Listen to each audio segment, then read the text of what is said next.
O projeto de lei antifacção segue para o Senado após ser aprovado na Câmara. Por 370 votos a favor e 110 contrários, os parlamentares aprovaram o texto base do projeto de lei de combate ao crime organizado. Pois é, o presidente do Senado, Davi Alcolumbre, afirmou que é difícil agradar a todos os senadores e citou que Flávio Bolsonaro e Sérgio Moro também sinalizaram interesse em assumir aí a relatoria desse projeto. Segundo Alcolumbre, porém, a indicação de Alessandro é uma forma de evitar contaminação ideológica, proteger o projeto e defender os brasileiros. Esta presidência indicará Sua Excelência, o senador pelo estado de Sergipe, Alessandro Vieira, para relatar o PL 5582, que é o projeto de lei denominado Marco Legal do Combate ao Crime Organizado do Brasil.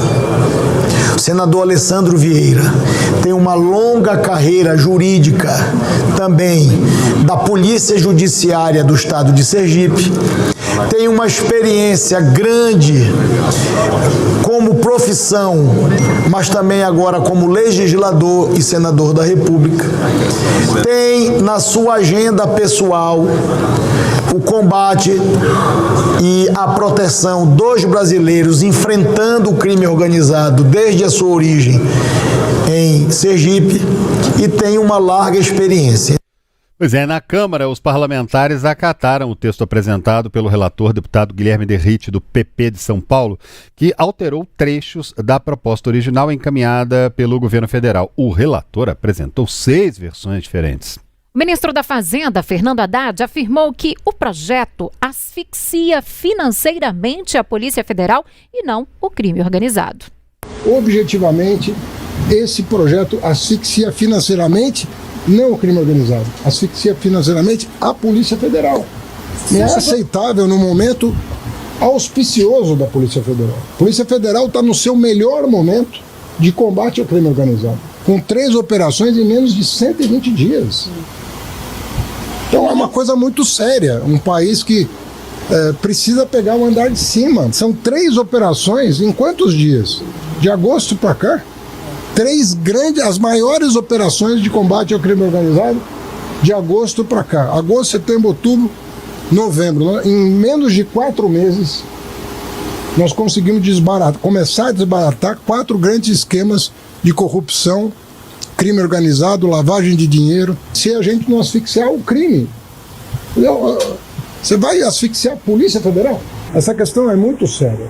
Nós estamos com 5 navios de 250 milhões de litros de combustível apreendidos no Rio de Janeiro. Vocês acompanharam.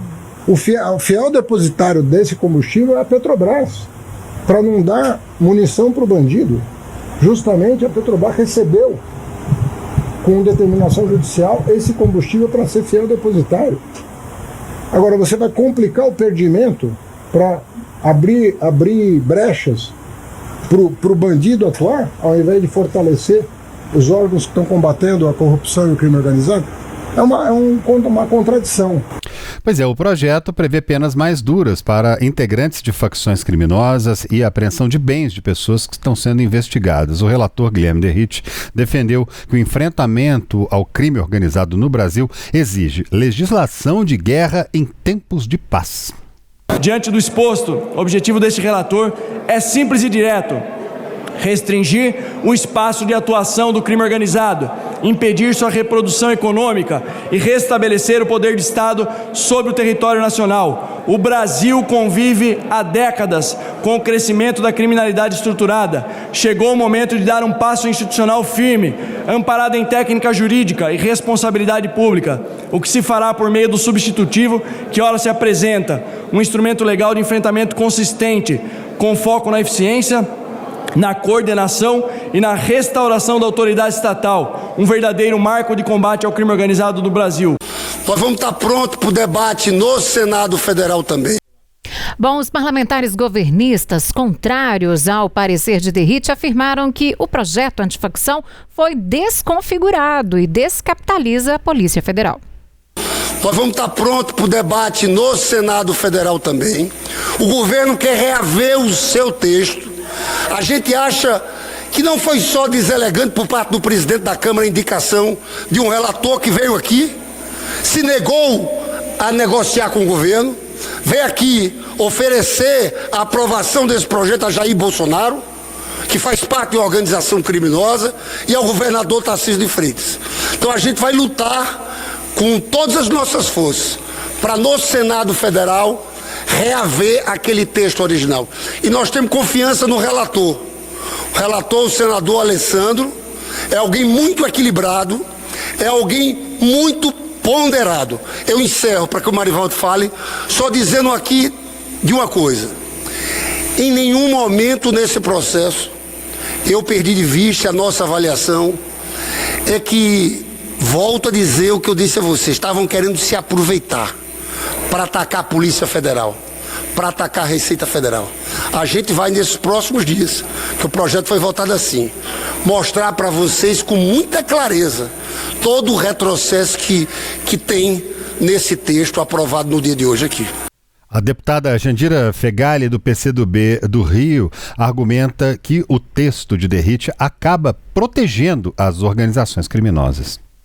E esse relatório, num primeiro momento, equipara a facção criminosa a terrorismo, o que, aliás, é uma linguagem que a extrema-direita está usando no mundo para permitir intervenção estrangeira, violando a autonomia dos estados, e nesse caso o Estado brasileiro, e esvazia completamente a competência da Polícia Federal.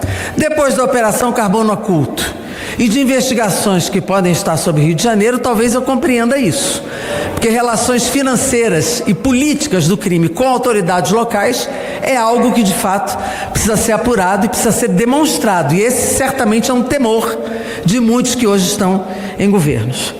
Nesse sentido, presidente, eu estou olhando agora o 4º relatório do senhor Derrite, que eu acho muito assustador, porque ele quer criar um terceiro projeto. Ele quer criar um novo tipo penal chamado domínio social estruturado, ninguém sabe exatamente o que é isso.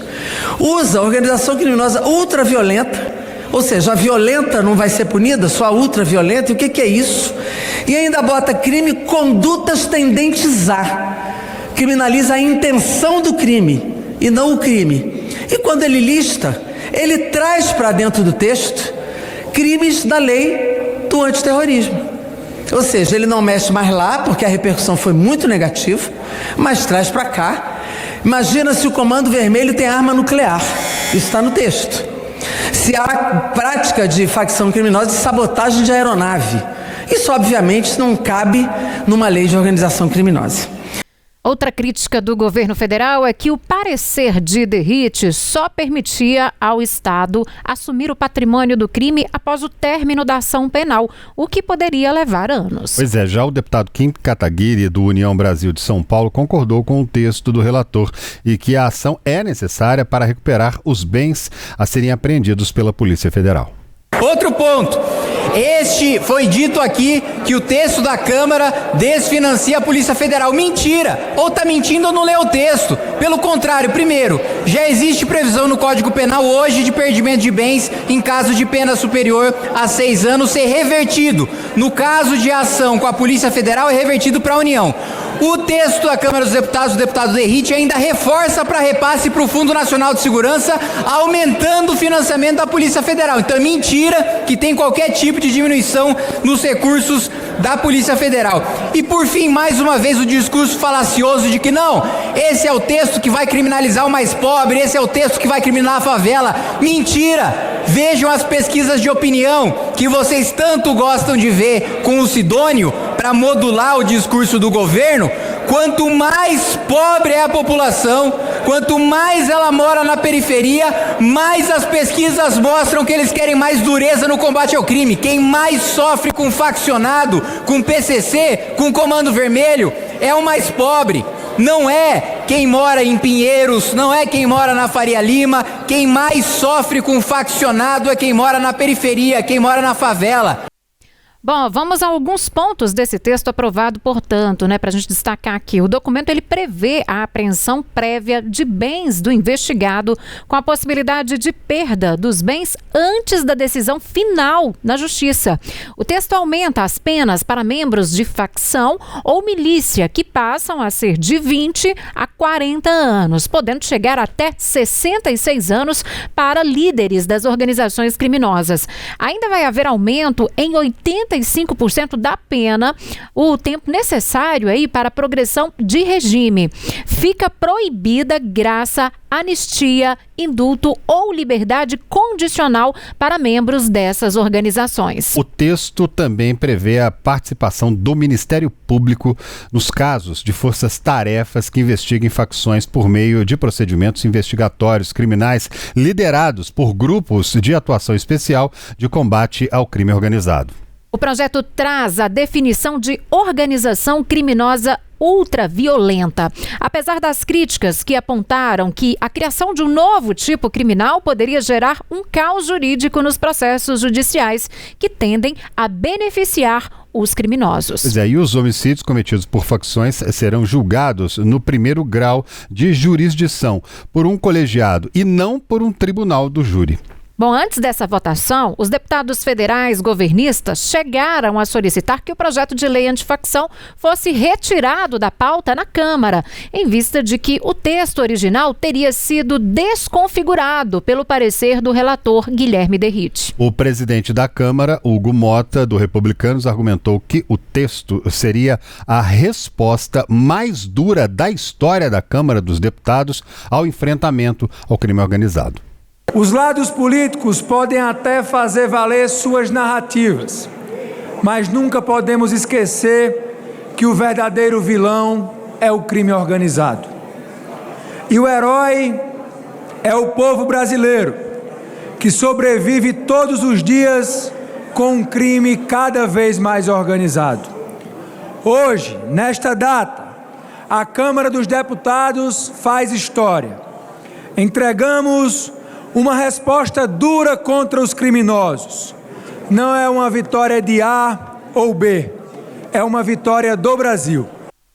Mota ainda afirmou que o projeto original do governo federal trouxe pontos positivos, mas que foram necessários mais olhares de outros setores e também bancadas. Para a gente entender melhor todo esse projeto, nós convidamos o Eduardo Pazinato, que é especialista em segurança pública, a quem eu já dou uma boa noite e agradeço por aceitar o nosso convite aqui do Tempo News. Boa noite, viu? Boa noite, prazer estar com vocês. Ô Eduardo, para a gente começar aqui, eu sempre estou com uma dúvida em relação à questão de aumentar as penas, enrijecer as penas, leis mais rígidas. Isso, em experiência de outras regiões, outros países, funciona ou não adianta aumentar a lei e não conseguir colocar as leis em prática? É uma ótima pergunta e acho que a resposta é um pouco complexa. Eu diria que, inicialmente, a gente tem uma crença no poder simbólico do direito penal de imaginar que, frente ao crescimento das organizações criminosas, a gente possa resolver essa problemática criando e editando novas leis, né? No caso, inclusive, novos tipos penais, aumentando pena, suprimindo determinados direitos, inclusive direitos já consagrados na Constituição Federal, e na prática isso acaba sendo uma resposta muito mais no plano simbólico do que propriamente com efetividade. O enfrentamento às organizações criminosas no Brasil obviamente passa por aperfeiçoamentos e por aprimoramentos institucionais, normativos, mas é muito mais amplo que isso, né? Não será uma nova legislação que por si só conseguirá fazer frente a essa problemática. Por outro lado, não há dúvida de que estamos falando de uma conduta criminal absolutamente grave, que é são aquelas praticadas pelas organizações criminosas no Brasil e que demandam também um aprimoramento normativo. Eu acho só importante deixar registrado que o que a experiência comparada nos mostra em relação ao enfrentamento a esse tipo de organização é que a efetividade das penas precisa chegar para além do encarceramento, né? É preciso que haja uma combinação de esforços no rastreamento do dinheiro havido pela prática de várias condutas criminais por essas organizações e, ao mesmo tempo, combinando esse rastreamento do dinheiro, que é objeto de várias outras condutas já tipificadas, como a lavagem de dinheiro, conjugando esforços no âmbito do rastreamento desses produtos, né? Produtos muitas vezes legais que são apropriados por essas organizações e acabam promovendo uma maior capacidade financeira, né, para o funcionamento dessas organizações.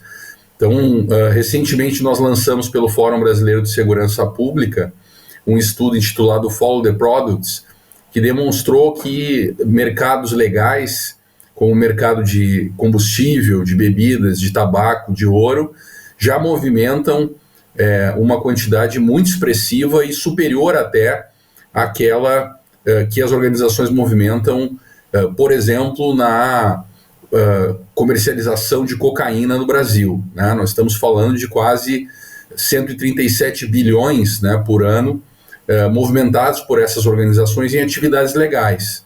De modo que me parece que o debate legislativo é importante, é necessário, mas é insuficiente para fazer frente a essa problemática.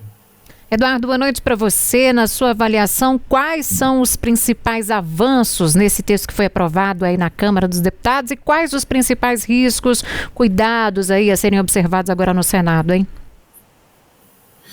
Olha, eu diria que em termos de avanços é um projeto bastante longo, né? Ele foi, na verdade, envolto em diferentes polêmicas ao longo da sua tramitação, porque, como vocês já apontaram na matéria, ele, na verdade, é resultado de pelo menos outros 6 textos legais, né, que, na prática, cada um deles, né, foi agregando e foi suprimindo contribuições do PL antifacção originalmente encaminhado pelo governo federal.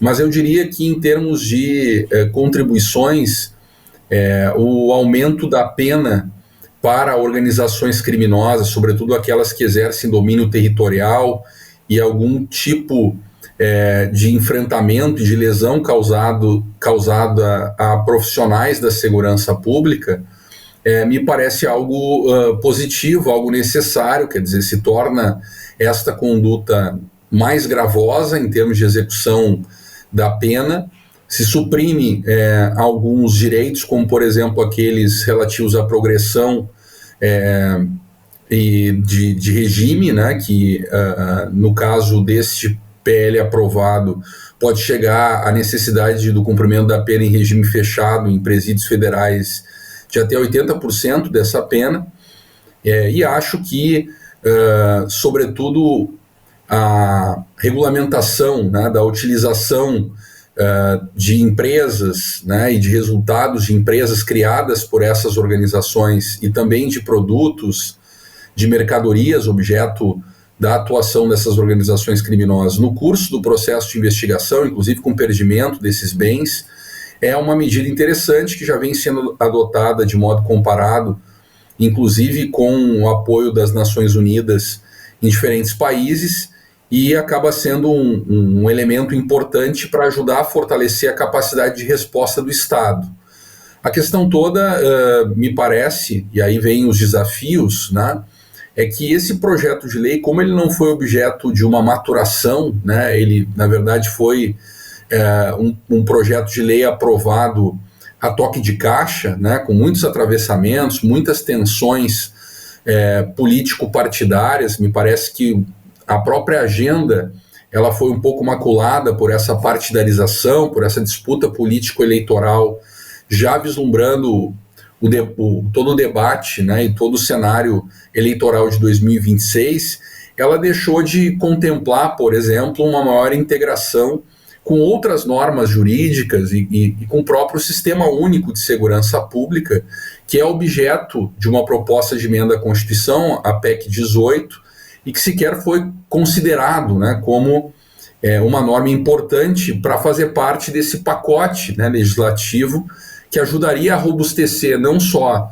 as questões jurídico-formais, né, da criação do novo tipo penal, do aumento da pena, mas sobretudo os aspectos relativos à governança, né, à gestão desta atuação que deve ser necessariamente integrada entre os órgãos de segurança pública, de inteligência financeira, para que se possa efetivamente enfraquecer o poder econômico dessas organizações criminosas, né. De todo modo, entre avanços e recuos, né, o texto é mais equilibrado do que as propostas anteriores, né, que na verdade pouco contribuíam, né, para o debate normativo acerca desse tema. O ponto que eu acho que é uma expressão clara, né, dessa falta de acúmulo, de debate, de consenso em relação à governança, né, dos esforços do Estado, né, dos diferentes entes federados para o enfrentamento dessas organizações, é a forma como se identificou que esses recursos, né, recuperados, né, pelo Estado vão ser gerenciados pelo Estado brasileiro, né? Antes havia um direcionamento pela própria natureza da matéria ser de ordem federal e, portanto, ser uma prerrogativa, uma atribuição da Polícia Federal.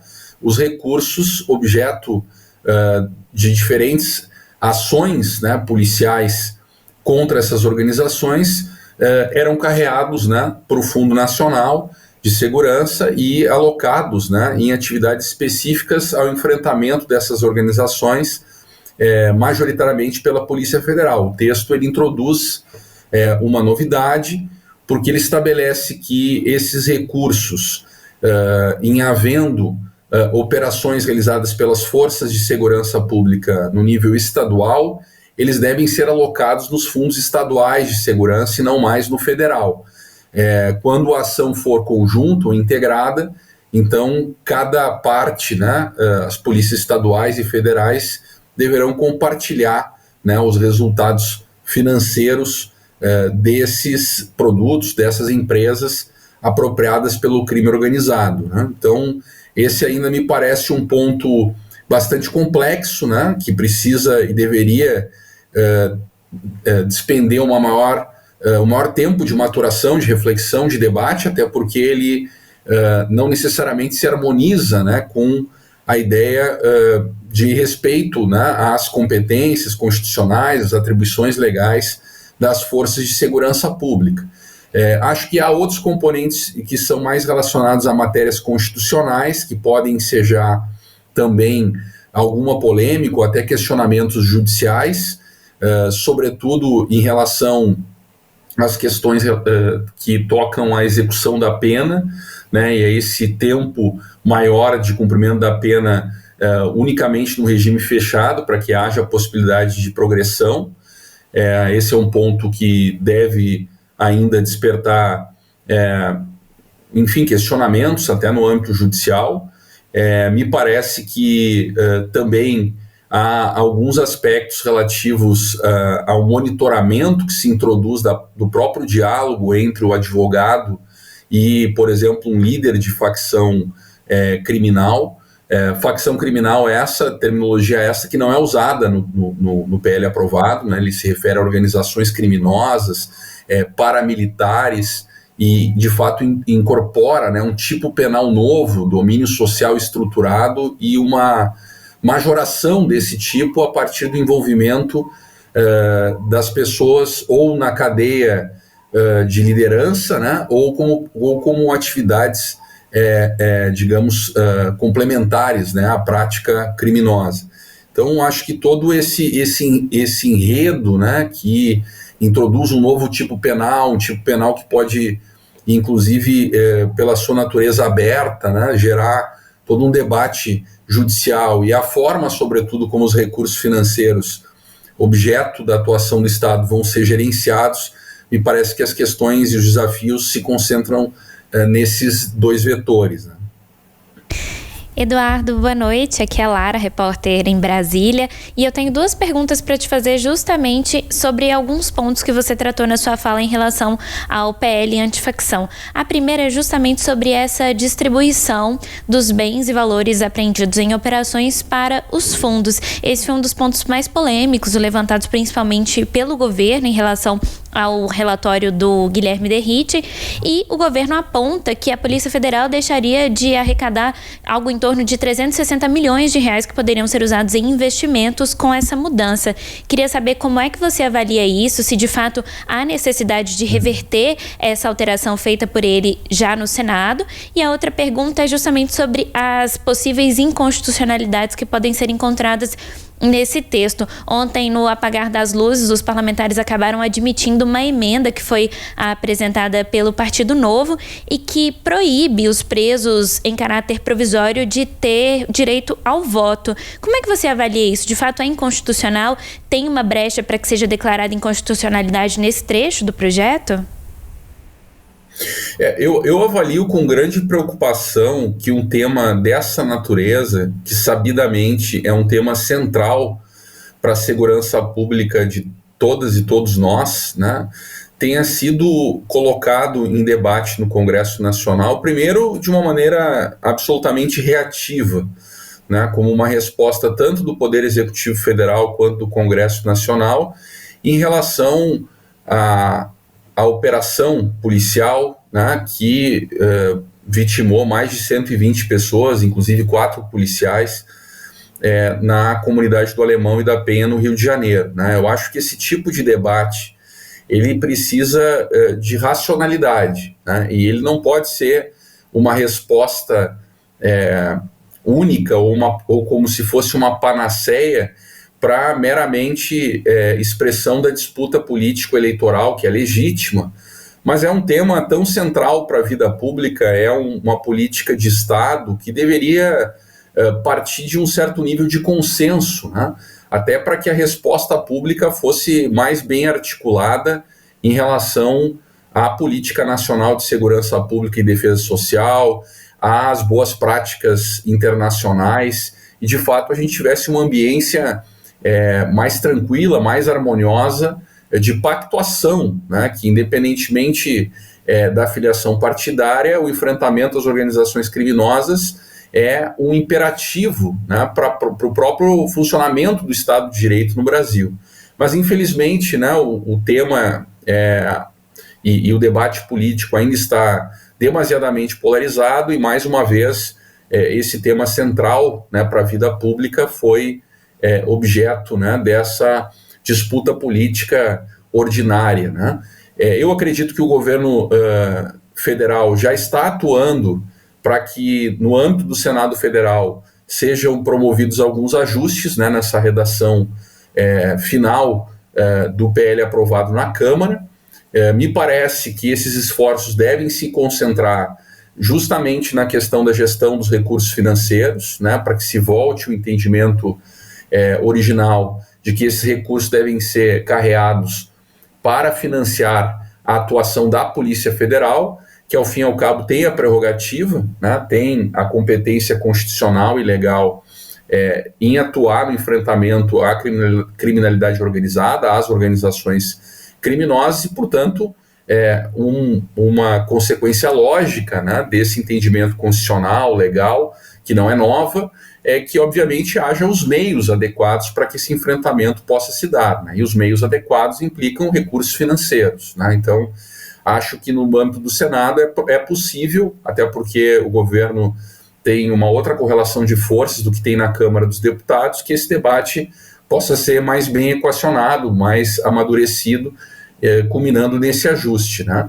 As outras questões, sobretudo essas relativas aos direitos, né, daqueles que cumprem pena por esse delito e que se relacionam tanto à progressão de regime quanto à possibilidade do voto, me parece que são questões constitucionalmente polêmicas, complexas, mas acho que haverá um deslocamento desse debate do Legislativo para o Poder Judiciário. Não acho que essas questões vão ser equacionadas no Senado. Acho que isso vai ser objeto para a implementação da lei, né, para questionamentos no âmbito judicial que eventualmente declarem a inconstitucionalidade deste ou daquele trecho da lei, mas já com a lei aprovada nas duas casas, né?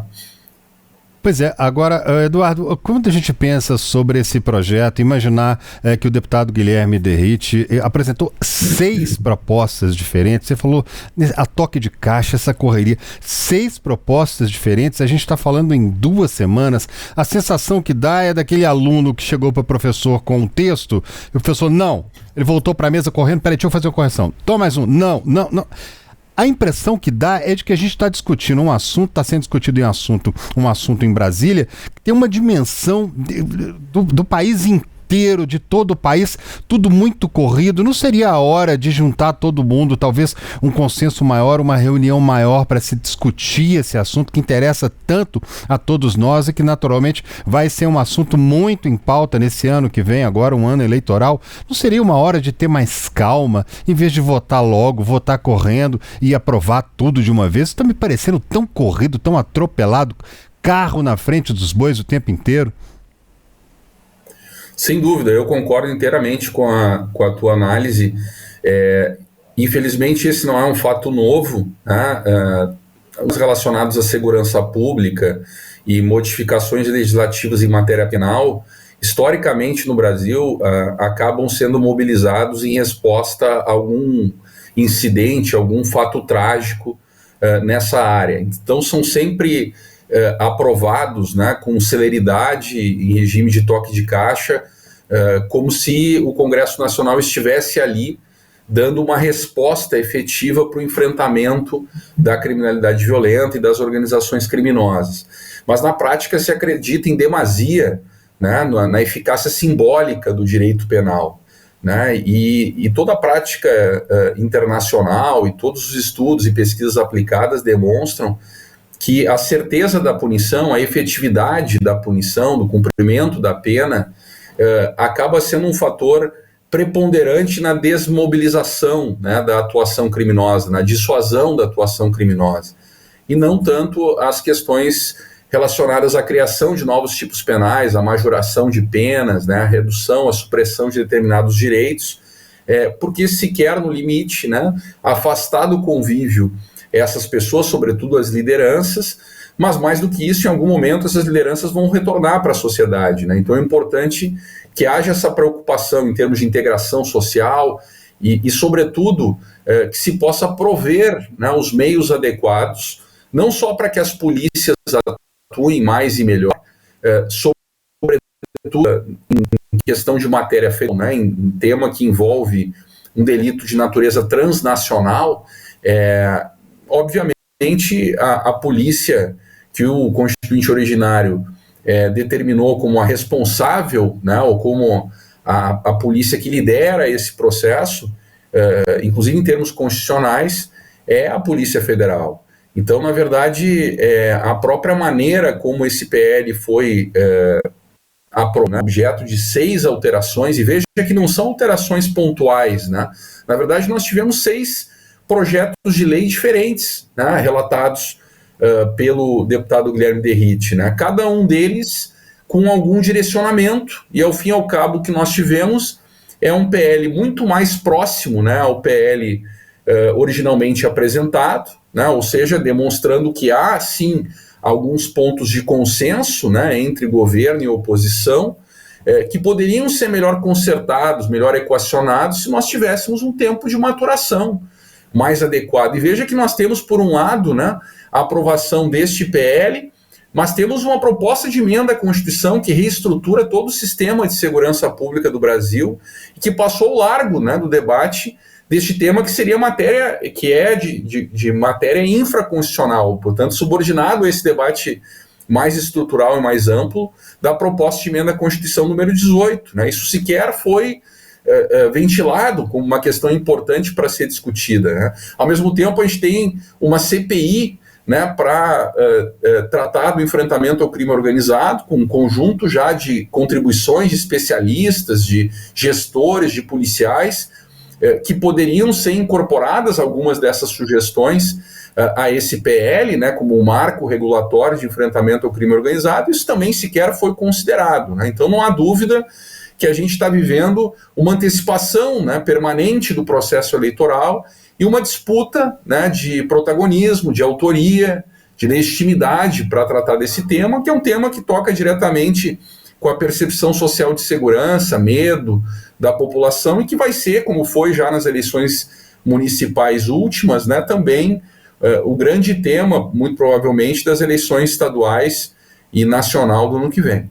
Agora, Eduardo, a gente colocou até uma enquete aqui para quem nos acompanha participar, né? Nossa pergunta é: a lei antifacção, o Senado vai mudar a proposta, sim ou não? Perguntando o que as pessoas acham, né, sobre essa questão. E a gente estimula também aqui os internautas a participarem com perguntas. E o Joel faz a seguinte pergunta para você: se esquerda e direita querem resolver esse problema de segurança pública, ou apenas, na sua avaliação, palanque político com politicagem e também moralismo de ocasião? Qual que é a sua avaliação em relação a isso, hein? É uma pergunta bem complexa, né, que na verdade transcende ao debate do PL aprovado na noite de ontem, né? Nós estamos falando de um tema central para a vida das pessoas. O Brasil avançou em várias políticas sociais ao longo das últimas 3 décadas, mas ainda temos um déficit enorme em termos de regulação, de implementação de políticas públicas de segurança. E esse debate, infelizmente, ele está colonizado com os piores conselheiros, né, na vida pública, que é o medo, né, que é o sentimento irracional, né, quando alguém é vítima, né, de alguma violência, sobretudo aquela praticada, né, por essas organizações criminosas. Então acaba verbalizando, vocalizando, né, soluções simplistas, simplórias, né, com respostas imediatas, e ao mesmo tempo o populismo penal, né, que é justamente esse compromisso de ocasião, né, ou como o nosso assistente aqui, o nosso colega compartilha, né, o moralismo de ocasião em resposta a um fato de grande repercussão nacional e internacional, que foi a operação policial mais letal da história do Rio de Janeiro e do Brasil, né, há poucas semanas, e acaba-se com esse caldo de cultura, né, medo, né, e ao mesmo tempo o populismo penal, construindo soluções dentro daquela lógica do direito penal de emergência, né, que todas elas partem do mesmo pressuposto, né? Criando novos tipos penais, aumentando penas, suprimindo direitos do apenado, nós vamos dar uma resposta firme, né, ao crime organizado. E na prática, evidentemente, é necessário um conjunto de aprimoramentos normativos, e acho que o PL, ao fim e ao cabo, traz alguns avanços, mas também introduz, justamente por conta desse assodamento, uma série de questões que ficam um pouco consolidadas, né? Criar um novo tipo penal, né? Que tipologia é essa? Qual é a inserção desse tipo numa topologia mais ampla de normas penais já existentes? Inclusive, como dialoga com a Lei das Organizações Criminosas de 2013, como dialoga, né, com a constitucionalização de um sistema único de segurança pública, né? Em que medida a supressão, por exemplo, do direito ao voto, né, um mecanismo que contribua para o enfrentamento dessas organizações. Quer dizer, há um conjunto de questões que ainda precisam ser melhor equacionadas, melhor endereçadas, e, sobretudo, é preciso que nós tenhamos claro que não vai ser com ato normativo tão somente, seja a natureza jurídica da norma que for, né, constitucional ou infraconstitucional, que nós vamos resolver o problema. A gente tem que colocar luzes na identificação das causas, né, dos fatores que concorreram, inclusive, para o fortalecimento das organizações criminosas nas últimas 2 décadas no Brasil, e que tipo de política pública, quais são os atores necessários que precisariam estar sendo fortalecidos. Vou só exemplificar um caso, que é o COAF, né, que faz todo o controle das movimentações financeiras e que hoje tem 100 profissionais, né, ou seja, padece de servidores de carreira especializados, padece de investimentos em tecnologia no setor financeiro, E isso em nenhum momento é considerado nesse debate de enfrentamento ao crime organizado. Assim como o rastreamento de produtos legais, né, de cadeias de valor que são em tese legais, mas que são apropriados pelo crime organizado, e não há nenhum mecanismo de inteligência, para além da financeira, que possa rastrear esses produtos, identificar a comercialização de produtos falsificados, adulterados, que, como passam ao largo da regulação do Estado, geram receita, potencializam a concorrência ilegal e acabam fortalecendo economicamente o crime organizado. Né? Então, o debate, na verdade, ele se torna raso, né? e um sinal trocado para a população. Quer dizer, a população olha o Congresso Nacional debatendo um tema que deveria ser consensual, objeto de uma concertação, de um grande impacto nacional, e encontra o governo mandando uma proposta, o relator mandando 6 outras, ao fim e ao cabo se aprova outra coisa, e em nenhum momento se ataca a raiz do problema, né? Ou se fortalece o âmbito da implementação, né? Do impacto efetivo na atuação das forças policiais, da inteligência do Estado para fazer frente a essa problemática. Tá certo. Eduardo Panzinato, especialista em segurança pública. Eduardo, muito obrigada, viu, pela sua disponibilidade em participar conosco hoje aqui do Tempo News, fazendo toda essa análise importantíssima aí sobre esse projeto de lei antifacção. Foi aprovado na Câmara e agora segue para o Senado. Espero termos aí mais oportunidades para falar sobre esse assunto, viu? Com certeza, parabéns pela cobertura, eu fico à disposição e agradeço uma vez mais a oportunidade.